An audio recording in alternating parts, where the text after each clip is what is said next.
ओम शांति। 27 मई 1977 की अव्यक्तवाणी सुनेंगे। हेडिंग है पावरफुल स्टेज, अर्थात बाप समान बीज रूप स्थिति।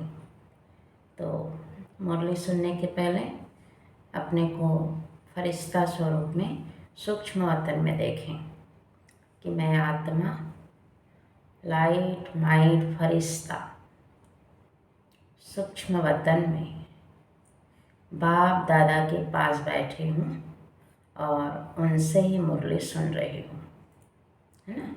कमल आसन पर बैठे देखें, बाप दादा भी आपके सामने कमल आसन पर बैठे हैं और मैं आत्मा इन कानों द्वारा सुन रही हूँ मीठे बाबा। इस देही अभिमानी स्थिति में बैठेंगे और बीच बीच में भी देही अभिमानी स्थिति में फिर से बैठेंगे। जैसे बाप दादा ड्रिल कराते हैं ना, कहते हैं हर सेकंड में स्थित हो जाओ, बीच बीच में स्थित हो जाओ, तो वैसे स्थित होते हुए करते जाएंगे। तो बाप दादा बोले, आज बाबा किन बच्चों से बात कर रहे हैं वो बता रहे हैं। सदा समर्थ, सदा ज्ञान के खजाने से संपन्न, बाप समान गुणमूर्त और शक्ति मूर्त ज्ञानी तू आत्मा, ऐसी विदेशी सो स्वदेशी आत्मा प्रति बाप दादा की उच्चारे हुए महावाक्य फॉरेनर्स के सामने बाबा मुरली सुना रहे हैं। आज बाप दादा के सामने कौन सी सभा बैठी हुई है, पूछ रहे बाबा। जानते हो, आज डबल प्रकार की सभा है। एक जो सभी सामने बैठी हैं, भारतवासी बच्चों की सभा। दूसरे विदेशी बच्चों की सभा, है ना। विदेशी बच्चे बहुत उमंग उत्साह और लगन से बाप को प्रत्यक्ष करने के प्लान्स बनाते हुए बार बार बाप के गुण गाते खुशी में नाच रहे हैं, है ना। विदेशी बच्चे जो है बहुत उमंग उत्साह में रहते हैं, लगन रहती कि बाप को प्रत्यक्ष करने के प्लान्स बनाएं, कैसे बाप को प्रत्यक्ष करें, और खुशी में नाचते रहते बाबा के गुण गाते हुए। उन्हों की खुशी का, है ना, मन का गीत बाप दादा के सामने सुनाई दे रहा है। सब तरफ विशेष रूप से बाप के स्नेह और सेवा का वातावरण आकर्षण करने वाला है। बाबा क्या कह रहे हैं? सब तरफ विशेष रूप से बाप के स्नेह और जो सेवा का वातावरण है आकर्षण करने वाला है। बाप दादा को भी बच्चों को देख बच्चों के उमंग पर खुशी होती है। साथ साथ आप सभी बच्चों का मिलन का उमंग देख हर्षित होते हैं बाप दादा। तो आज फिर से अभी 1 मिनट, मैं आत्मा हूँ लाइट और मेरा शरीर भी लाइट, इस स्वरूप में स्थित हो जाए। अपने भ्रुकुटी में सूक्ष्म वतन में आप बैठे हैं। मैं आत्मा लाइट और मेरा शरीर भी लाइट है, एकदम हल्का, इस स्वरूप में स्थित हो जाए।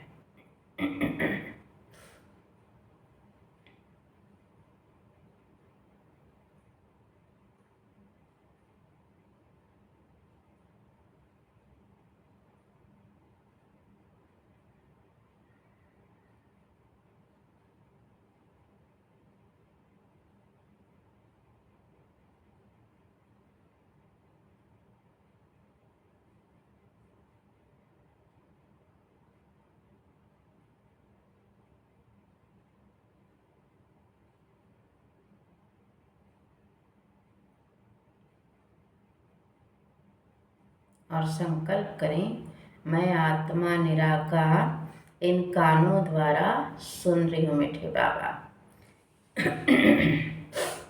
तो बाबा बोले, आज अमृत वेले बाप दादा चारों ओर के बच्चों के पास चक्कर लगाने निकले, है ना। क्या देखा चक्कर लगाते हुए?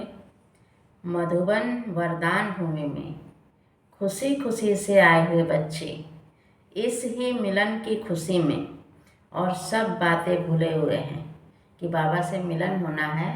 इस बात में सब बातें, दूसरी सब बातें भूले हुए हैं। हर एक नंबरवार पुरुषार्थ अनुसार वरदान प्राप्त करने की उमंग उत्साह में थे। अमृत वेला बाबा ने देखा कि सब बहुत खुशी खुशी से इतने मिलन मनाने में लगे हुए थे कि और सब बातें भूले हुए थे, और सबका संकल्प था कि कितना न बाबा से वरदान ले लें। हर एक नंबरवार पुरुषार्थ अनुसार वरदान प्राप्त करने की उमंग उत्साह में थे, और सब तरफ चक्कर लगाते हुए क्या देखा? मेजॉरिटी का शरीर भल अपने अपने स्थान पर है, लेकिन मन की लगन मधुबन तरफ है, बाहर, मधुबन से बाहर जो आत्माएं हैं। तो बाबा कह रहे हैं कि सब तरफ चक्कर लगा के देखा तो मेजॉरिटी का शरीर जो है भल अपने अपने स्थान पर है, लेकिन मन जो है मधुबन तरफ लगा है। अव्यक्त रूप से योग युक्त बच्चे मधुबन में ही अपने को अनुभव करते हैं, है ना। अक्सर हम मधुबन की सैर करते हैं ना, चारों धाम की। तो बाबा कह रहे अव्यक्त रूप से योग युक्त बच्चे मधुबन में ही अपने को अनुभव करते हैं। तो करना चाहिए मधुबन में अनुभव, है ना। हर तरफ कभी चारों धाम की यात्रा करो, बाबा की झोपड़ी में बैठ जाओ, कभी और कहीं बैठ जाओ मधुबन में, है ना। तो बाबा कह रहे हैं चारों ओर स्वरूप चात्रक समान दिखाई दे रहा था, अर्थात पाने का, है ना, बाबा को पाने का अनुभव, बाबा को सुनने का अनुभव चात्रक समान दिखाई दे रहा था। याद की यात्रा के चार्ट में क्या दिखाई दिया? बाबा बोल रहे हैं कि याद की यात्रा के चार्ट में क्या दिखाई दिया? पोजीशन अर्थात मर्तबा और अपोजिशन, विरोध, दोनों का खेल देखा था। यथाशक्ति हर एक अपने पोजीशन पर स्थित रहने का प्रयत्न बहुत करते, लेकिन माया की अपोजिशन एक रस स्थिति में स्थित होने में विघ्न स्वरूप बन रही थी। बाबा ने देखा कि सब कोशिश बहुत कर रहे थे कि पोजीशन में रहें, अपने को आत्मा समझकर बाबा को याद करें, शक्तियाँ लें, लेकिन बाबा ने देखा कि माया का अपोजिशन उनको एक रस स्थिति में स्थित नहीं होने दे रहा था। इसका कारण क्या था? बाबा बता रहे हैं कि क्यों नहीं स्थित होने दे रहा था। तो बाबा कह रहे हैं पहला कारण, एक तो सारे दिन की दिनचर्या पर बार बार अटेंशन की कमी है। अमृत वेला माया विघ्न डाल रही थी, तो उसका कारण बता रहे बाबा। पहला, एक तो सारे दिन की दिनचर्या पर, दूसरा शुद्ध संकल्प का खजाना जमा न होने के कारण व्यर्थ संकल्पों में ज़्यादा समय व्यतीत करते हैं, है ना। बाबा ने तो बहुत शुद्ध संकल्प दिए, बहुत सोमान दिया, बहुत वरदान दिया। तो बाबा कह रहे हैं दूसरा कारण यह है कि शुद्ध संकल्पों का खजाना जमा न होने के कारण व्यर्थ संकल्पों में फिर ज़्यादा समय व्यतीत करते हैं, और मनन शक्ति बहुत कम है क्योंकि व्यर्थ बहुत चल रहा है। तीसरा, किसी भी प्रकार की छोटी छोटी परिस्थितियां जो हैं कुछ भी नहीं है, उन छोटी सी बातों की कमजोरी का कारण बहुत बड़ा समझकर उसको मिटाने में टाइम वेस्ट करते हैं, है ना। जो समय है हमारा उसको व्यर्थ गंवाते रहते हैं। तो अनेक प्रकार की परिस्थिति, तो बाबा कह रहे हैं कारण क्या हुआ? समय प्रति समय जो अनेक प्रकार की परिस्थितियों को पार करने की युक्तियां सुनते हैं, वह उस समय घबराने के कारण स्मृति में नहीं आती। बाबा ने समय प्रति समय हर परिस्थितियों पर, बातों पर बाबा ने प्रकाश डाला है, लेकिन अपने ऊपर जब परिस्थिति आती है तो वो जो उत्तर पता रहता है कि ऐसे हमें चेंज करना, युक्ति पता रहती, उसको भूल जाते हैं, घबराने के कारण स्मृति में नहीं आते हैं। चौथा, अपने ही स्वभाव संस्कार जो समझते भी हैं कि नहीं होने चाहिए, बार बार उन स्वभाव संस्कार के वशीभूत होने से, है ना, धोखा भी खा चुके हैं, लेकिन फिर भी रचता कहलाते हुए भी वशीभूत हो जाते हैं, है ना। बाबा कह रहे हैं अपने ही स्वभाव संस्कार के भी वशीभूत हो जाते हैं, क्या करें, कैसे करना है, सब भूल जाते हैं, है ना। तो बाबा ने बताया अमृत वेले का अपने अनादि आदि संस्कार बार बार स्मृति में नहीं लाते हैं। बाबा कह रहे बार बार अगर आप अनादि स्वरूप मेरा क्या है, अनादि स्वरूप कितना पावन था, कितना सत्व प्रधान था, आदि स्वरूप मेरा कितना अच्छा था, ये भी स्वरूप में नहीं लाते, स्मृति में नहीं लाते। इस कारण संस्कार स्वभाव मिटाने की समर्थी नहीं आ सकती है। अगर आप अनादि आदि स्वरूप ही स्मृति में नहीं लाएं तो आपको जो संस्कार स्वभाव मिटाने की समर्थी नहीं मिलती है। पॉइंट नोट करो। ऐसे चारों ही प्रकार के योद्धा देखे, है ना। 4 पॉइंट बताए ना बाबा ने। योद्धा शब्द सुनकर हंसी आती है और जिस समय प्रैक्टिकल एक्ट में आते हो उस समय हंसी आती है ना। प्रैक्टिकल एक्ट में आते हो उस समय हंसी आती है कि बाप दादा को ऐसा खेल देखते हुए बच्चों पर रहम और कल्याण का संकल्प आता है। अब तक मेजॉरिटी व्यर्थ संकल्पों की कंप्लेन बहुत करते हैं। बाबा कह रहे हैं अब तक भी मेजॉरिटी व्यर्थ संकल्पों की कंप्लेन बहुत करते हैं। व्यर्थ संकल्प के कारण तन और मन दोनों कमज़ोर हो जाते। पॉइंट नोट करो, कितनी गुह्य बातें बता रहे बाबा कि आपके व्यर्थ संकल्प चलते हैं तो तन भी और मन दोनों कमज़ोर हो जाते हैं।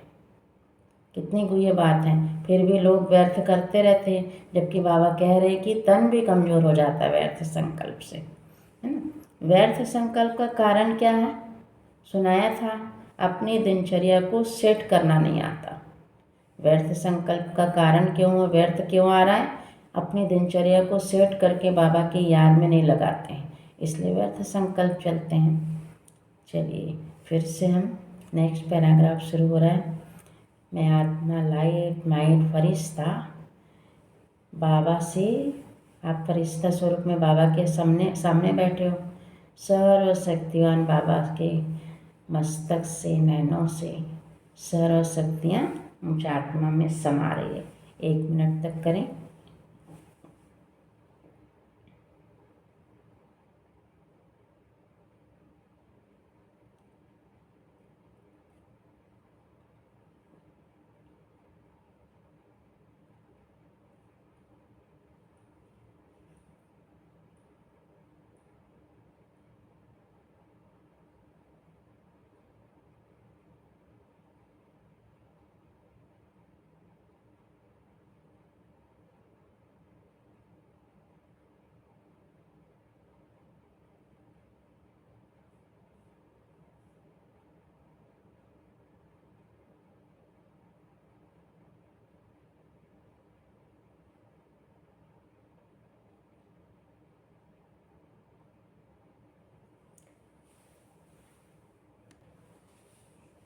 तो बाबा कह रहे हैं अमृत वेले रोज की दिनचर्या तन की और मन को सेट करो। पहले कारण बताया बाबा ने। अब कह रहे हैं कि अमृत वेले रोज की दिनचर्या सेट करो। तन की भी और मन की भी सेट करो। अमृत वेले ही करना है सेट। जैसे तन की दिनचर्या बनाते हो कि सारे दिन में यह कर्म करना है, वैसे अपने स्थूल कार्य के हिसाब से मन की स्थिति को भी सेट करो, है ना। बाबा ने हर बात के लिए सब कुछ बताया है, कौन सा कर्म कब करना है। तो बाबा आज बता रहे हैं कि जैसे आप स्थूल दिनचर्या में कर्म करते हो ऐसे अपने मन की स्थिति को भी सेट करो। जैसे अमृत वेले याद की यात्रा का समय सेट है, तो ऐसे सुहावने समय पर, तो बाबा कह रहे हैं कि ऐसे सुहावने समय पर, जबकि समय का भी सहयोग है, सतो प्रधान बुद्धि का भी सहयोग है, ऐसे समय पर मन की स्थिति भी सबसे पावरफुल स्टेज की चाहिए। पावरफुल स्टेज अर्थात बाप समान बीज रूप स्थिति चाहिए, क्योंकि अमृत वेले का समय सतो प्रधान है ना। तो बाबा कह रहे हैं कि ऐसे समय पावरफुल स्टेज बीज रूप स्थिति चाहिए। तो यह अमृत वेले का जैसा श्रेष्ठ समय है वैसी श्रेष्ठ स्थिति होनी चाहिए।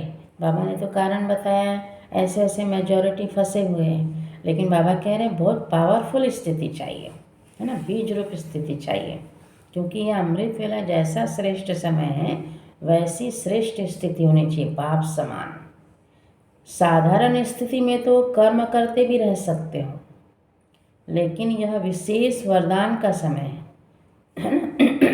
इस समय को यथार्थ रीति यूज न करने का कारण क्या है? सारे दिन की याद की स्थिति पर प्रभाव पड़ता है। तो पहला अटेंशन, अमृत वेले की पावरफुल स्थिति की सेटिंग करो, है ना, पॉइंट नोट करो। दूसरी बात, जब ज्ञान की गुह्य बातें सुनते हो अर्थात रेगुलर स्टडी करते हो, उस समय जो पॉइंट्स निकलती है उस हर पॉइंट को सुनते हुए अनुभवी मूर्त होकर नहीं सुनते हो।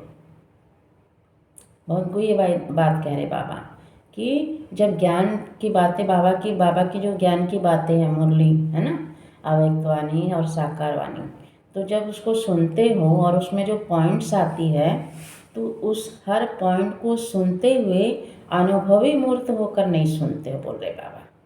ज्ञानी तू आत्मा हर बात के स्वरूप का अनुभव करती है, जो ज्ञानी तू आत्मा होती है। सुनना अर्थात उस स्वरूप के अनुभवी बनकर सुनना, है ना, लेकिन अनुभवी मूर्त बनना बहुत कम आता है। सुनना अच्छा लगता है, गुह्य भी लगता है, खुश भी होते हैं, बहुत अच्छा खजाना मिल रहा है, लेकिन समाना अर्थात स्वरूप बनना, इसका अभ्यास होना चाहिए। देखो बाबा कितनी गुह्य बात बता रहे कि मुरली से आपको क्या क्या कैसे ग्रहण करना, अनुभवी मूर्त होकर कैसे ग्रहण करना, ये बात बता रहे बाबा। फिर बता रहे बाबा कि कैसे समाना अर्थात जो पॉइंट सुनते हैं उसको समाना अर्थात स्वरूप बनना, इसका अभ्यास होना चाहिए, पॉइंट नोट करो। जैसे मैं आत्मा निराकार हूँ, यह बार बार सुनते हो, है ना, लेकिन निराकारी स्थिति के अनुभवी बनकर सुनो कि मैं आत्मा हूँ और निराकार हूँ, ये शरीर नहीं हूँ मैं इस शरीर को चलाने वाली आत्मा निराकार हूँ और इन कानों द्वारा सुन रही हूँ, इसको कहते हैं अनुभवी मूर्त बनकर सुनना, है ना। तो बाबा स्वयं सिखा रहे हैं कि मैं आत्मा निराकार हूँ, ये बार बार सुनते हो, लेकिन निराकार स्थिति के अनुभवी बनकर सुनो, जैसी पॉइंट वैसा अनुभव, है ना। परम धाम की बातें सुनो तो परम धाम निवासी होकर परम धाम की बातें सुनो।